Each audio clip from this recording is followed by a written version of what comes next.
तर आज खूप दिवसांनी आम्ही बाहेर पडतोय. तर बाहेर काही विशेष नाही आहे, पण थोडीशी शांतता हवी. तशी घरातही शांतता असते, नाही असं नाही. पण खरी शांतता आहे ना, ती इथे गेल्यावर मिळते, ते म्हणजे मंदिरात. तर आम्ही तुळजाभवानीच्या मंदिरात आलो होतो. कारण गेल्या काही दिवसात खूप साऱ्या गोष्टी घडून गेल्यात, खूप सारी धावपळ चालू आहे. त्यामुळे ना मी कुठले व्हिडिओ बनवते, ना शॉर्ट बनवते, ना काहीच. तर तुळजाभवानीनंतर आम्ही गेलो होतो स्वामींच्या मंदिरात. तर इथे जी शांतता मिळते ती खूप वेगळी असते, जो पीस मिळतो ना तो.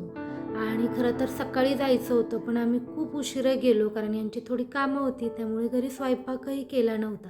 तर येतानाच थोडीशी भाजी आणि रोटी पार्सल घेऊन आलो. तर इथे नवन्य आहे आणि मी बसून खाते. तर मी वरती बसले कारण मला मनूकडेही थोडंफार लक्ष ठेवावं लागतं. आणि जेव्हाही आम्ही चौघंसं एकत्र असतो ना, तो माझा बेस्ट टाईम असतो. मी सध्या खूप म्हणजे खूप जास्ती खुश आहे.